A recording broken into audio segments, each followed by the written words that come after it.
a SWAT team undercover. Your SWAT team? SWAT team is pulling people over. No, sir, not what How you doing? Good, yourself? He's a civilian. He's choosing to not be videotaped. You have to stop videotaping him. He's a civilian. You can videotape me all you want, but he does not want to be videotaped. It's not an option for you. You're wrong. Pardon me? You're wrong. No. All right, guys. Here's where this situation immediately escalates. What starts as a routine roadside interaction quickly turns into something far more troubling. A heavily equipped police unit, described as a SWAT-style presence, has already pulled over a civilian vehicle. The auditor approaches calmly, camera rolling, exercising a constitutional right in a public space. Almost instantly, an officer intervenes, claiming the civilian inside the vehicle has chosen not to be videotaped. This is where the first major legal red flag appears. The officer insists recording the civilian is not an option, confidently asserting authority that simply doesn't exist. The auditor pushes back, clearly stating the law. There is no expectation of privacy in public. Instead of de-escalating, the officer doubles down, repeating incorrect legal claims and attempting to control lawful filming through intimidation. The tone shifts from professional to confrontational. You can hear frustration build as the officer asserts, "I know the law," while actively misrepresenting it. This opening minute sets the stage for what becomes a textbook example of ego-driven enforcement colliding with constitutional reality. He's a civilian. He doesn't want any part of it. That's what he just expressed to me. I'm not wrong. I know the law. You're welcome to videotape me. You cannot videotape him or his license plate. You're wrong. I can videotape him and I can videotape you. No, he's a civilian. What does that mean? He's a private human being. So what does that mean? What do you mean, what does that mean? Have a good day. Carry on. Why don't you have a good day? There is no... Who? Did you just call me a loser? Did you just call me a loser?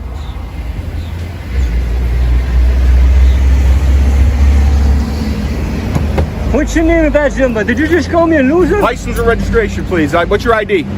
Did you just call me a loser? You just approached the cruiser after I asked you not to. Do you have an ID on you, please, sir? Did you just call me a loser? Do you have an ID on you, sir?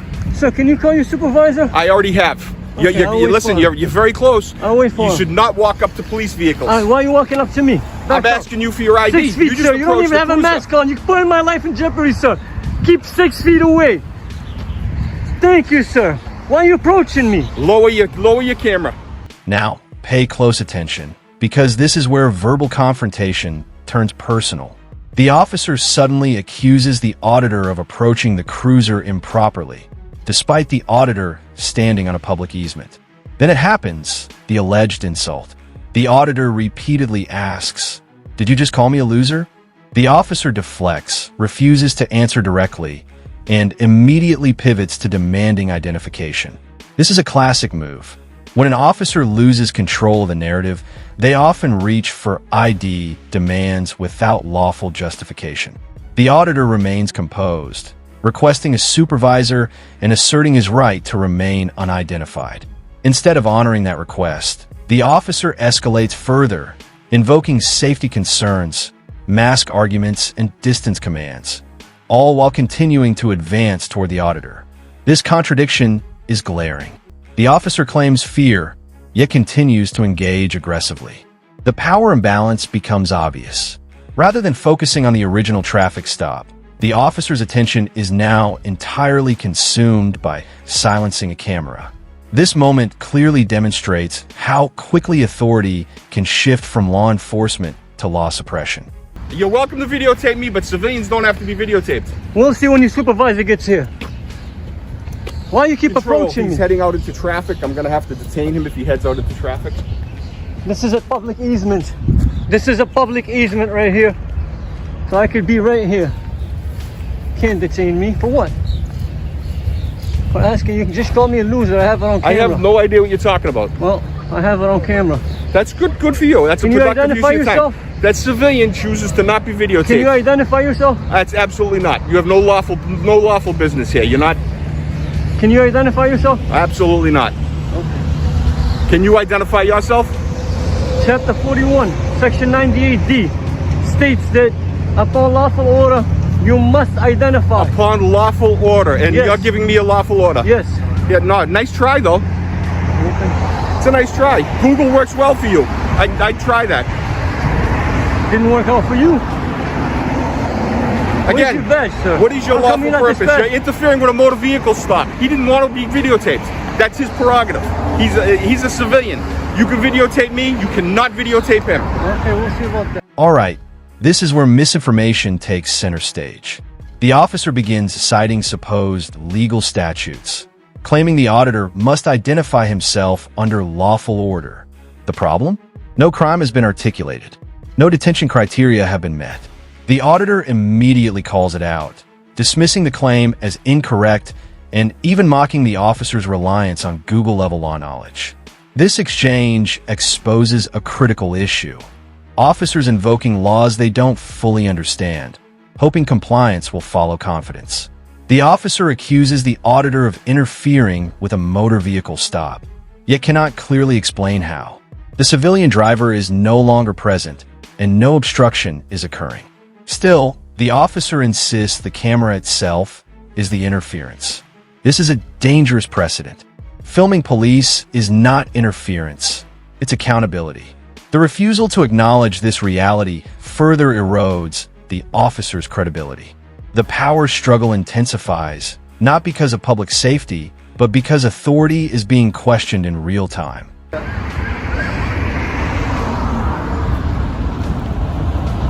So now we have an unmarked vehicle. You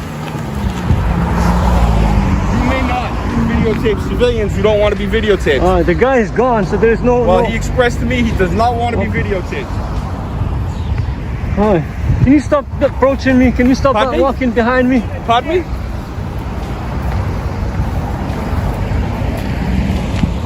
Don't be in my traffic, sir.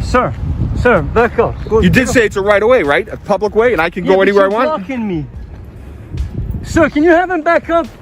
I'm fearing for my life. Again, you're interfering with a motor vehicle stop. Is this what policemen do? You have no business on that motor vehicle stop. No lawful business. You are interfering with a motor vehicle stop.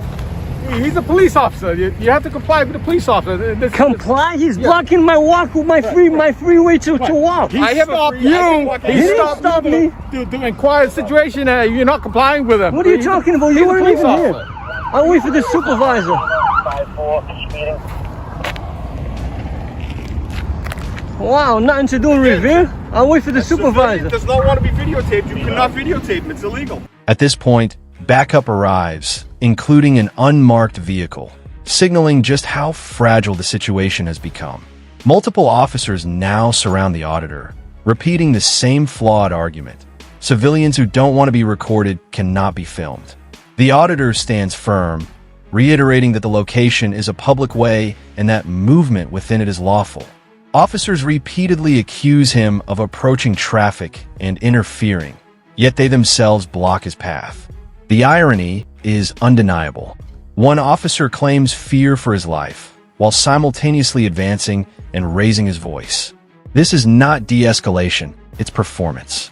The scene begins to resemble a coordinated attempt to overwhelm through numbers rather than law. Despite the pressure, the auditor does not back down. He demands clarity, lawful orders, and accountability. None are provided. The silence where legal justification should exist speaks volumes. You have nothing to do. What law is that? Can you state the law? That I can't. Pardon me? Can I you state the law? No, I don't have to state the law. I can tell you You that. don't know it. It doesn't exist. What happened? He does not want to be videotaped. He pulled up and asked me. He said, please have him remove me from that video. I do not want to be videotaped. Okay. That's his lawful business. So what are you saying? I'm trying to impart to you that you need to delete that application. He was not, it was a lawful motor vehicle Where is stop the and he victim? chose to not Where be is the videotaped. victim? Is there a victim here? I was just waiting Again, for the supervisor. I have no idea who he is. Just walked up and interfered with a motor vehicle stop. who he is. I know exactly what dealt Just with him in chose to interfere with a motor vehicle stop. The gentleman in the motor vehicle stop did not want to be videotaped. He expressed that. He was very articulate about it. You lawfully could be arrested for interfering, right? You know that? How did I interfere? How did I interfere? Explain that to me. How did I interfere? Explain to me, how did I interfere? He asked not to be videotaped. Very respectfully. That is not allowed. There is no expectation of privacy in public, sir. You're totally wrong. You're videotaping a civilian. You are totally wrong. Two See, there's a camera right there. Doesn't matter. What's the big deal? Is. Are you enjoying this? Now we reach the core confrontation. A supervisor figure attempts to assert dominance without explanation, refusing to cite any specific law while insisting the auditor is acting illegally. When challenged, the response is blunt. I don't have to state the law. That statement alone tells you everything. Law enforcement authority is not unlimited, and it is absolutely required to be grounded in law. The officer claims the civilian requested removal from the video, implying this creates legal obligation. It doesn't. Consent is not required to film in public. The auditor exposes this gap repeatedly, asking one simple question: who is the victim? There is no answer. Instead, the officers lean into intimidation, hinting at arrest without cause.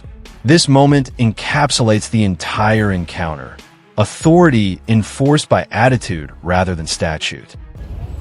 What are you talking about? Wow, there must be no crime in Revere to have 7. Why don't you go home? Why don't you go home? Trust me, I'm gonna be here before you until you leave. All y'all gonna leave before I do. Bunch of punks. You're a punk. You're a tyrant. You're a tyrant. You can't use it. Intimidation. You're not gonna intimidate me. You're a punk. Excellent. Thank you and have a nice day. No, Carry I'm on. gonna need you to identify yourself. I already told you. You go to the you police are station. going to identify. You have no badge. You have no name tag. No. Shut the fuck up, you fucking piece of shit. You're a fucking asshole. I am. I know that. Now I'm gonna cross the line. Walk away, punk.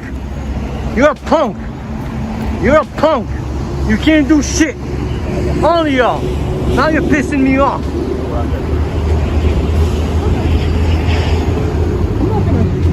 You ain't gonna do shit.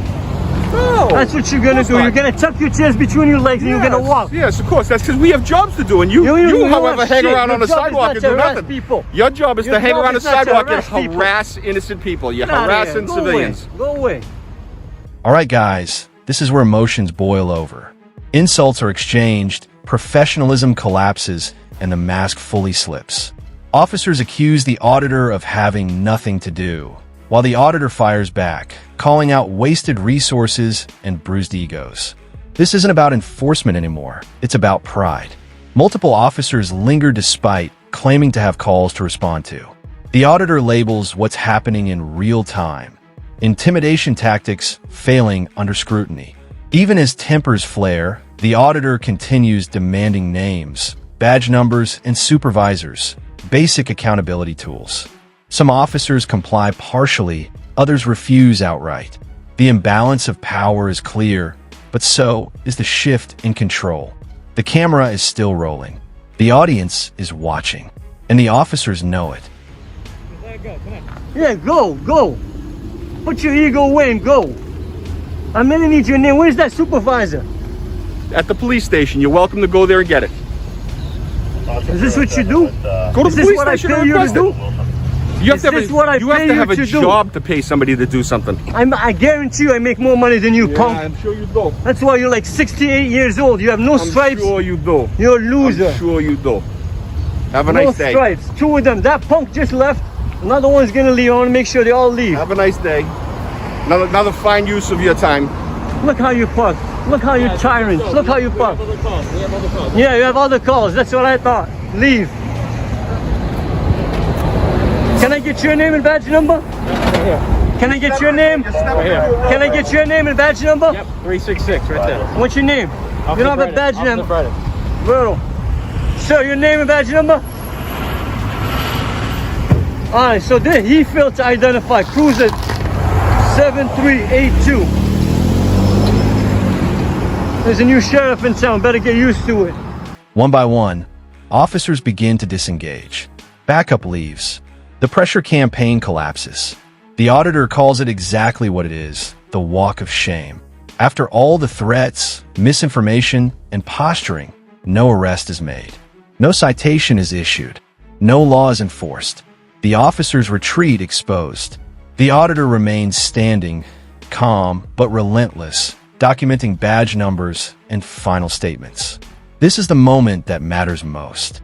Accountability doesn't always come with handcuffs, it comes with exposure.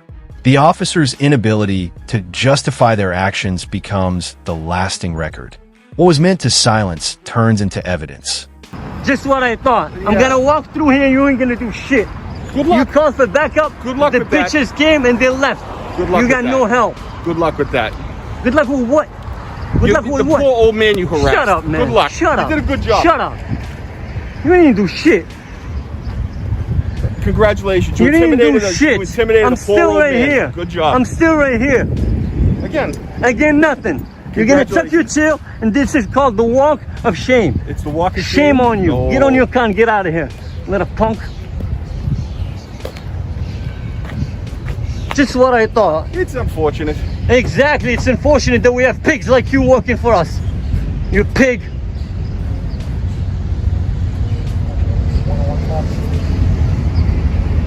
Well, now we'll be filing a complaint against your dumbass. Good luck. All right, let's be clear. This encounter ends the way many First Amendment audits do. Not with enforcement, but with embarrassment.